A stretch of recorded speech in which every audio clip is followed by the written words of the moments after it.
Hello, I'm Richard Murphy, and I want to talk about a subject which is not very well understood in economics, and that is quantitative easing. You might have heard about it. It's commonly called QE because that's easier to say, and the process is actually very straightforward. What the government asks its central bank, in the case of the UK, that's the Bank of England, to do, is buy back the government's own debt. Now, government debt is created when the government does not tax back as much from the economy as it spends. In other words, it runs a deficit. It doesn't cover its spending with its income. And so it appears to need to borrow money, or rather, it asks people to save with it. That debt is bought by people like pension funds and life assurance funds and some private investors. And banks also hold quite a lot of it too. Some is owned by foreign governments who want to have pounds sterling in their range of foreign currencies that they own. But the government decides that it needs to create more money. Now, why would it do that? Well, this all began in 2009. In 2008, the world's economy went into crisis. We called it the Great Financial Crisis of 2008. Lehman Brothers Bank failed, and after that loads of other banks failed. In the UK we had Lloyds Bank, we had the Royal Bank of Scotland, we had various building societies, all falling under government control because they literally would have failed otherwise. And there was a shortage of money in the economy.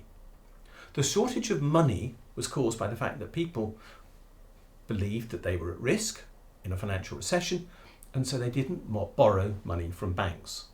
And most of the way in which money is injected into the economy, if it's not by the government spending and not claiming the money back by tax, is instead injected by banks lending people money to buy things. So bank loans create money, but people weren't borrowing. So the government needed to create more money to make good the shortfall by banks. And they did this by buying back their own debt. Effectively, that cancels that debt, by the way. After all, if the government owns its own debt, it's a bit like owning your own mortgage. How hard would it be to pay your mortgage if you owed it to yourself? Well, of course, it would be easy. You also wouldn't pay any interest. And by the way, the government doesn't pay interest, in effect, on its own debt when it owns it. So that cancels that charge. But what the effect of this was to put money into the hands of banks and pension funds and life assurance funds. And the government hoped that they would use that to then create new jobs, to create new investments, to fund new small businesses, and so on. Well, actually, I'm afraid to say that aspect of quantitative easing didn't really work. Why didn't it work? Because instead the money went into the stock market, it went into increased property prices, and it went into speculation on other financial assets. For example, commodity prices like wheat, oil, iron and other things rose very quickly after quantitative easing started, surprisingly. So it hasn't worked perfectly, but the logic of QE is to make sure that there's money in the economy. It also cancels, coincidentally, government debt, which means the government doesn't owe as much, which reduces the stress on this so-called debt burden that people claim we're going to pass to the next generation. QE cancels that debt burden. It doesn't exist anymore. And it keeps us going when nothing else could. So QE is part of the way in which the government effectively pays for its own activities. It makes new money out of thin air. You'll have heard the claim that there's no such thing as a magic money tree. That's wrong. There is. Only we might call it a magic money QE, because QE is the way in which the government makes new cash literally out of thin air by asking the Bank of England to lend money to it by buying its own debt.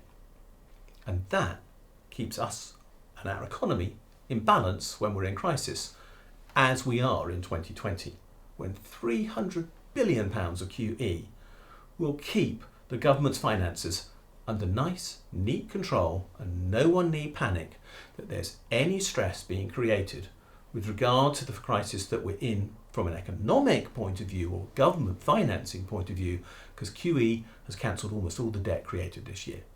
This is a theme I'm going to come back to. It's clearly very important. It's got to be understood. It's vital to the way in which we understand macroeconomics and the way in which our economy works. If you're interested, click the subscribe button below this video because there will be more on this theme in due course. Follow me on Twitter @RichardJMurphy. Look at my blog, Tax Research UK, and I'll see you again soon. Thank you.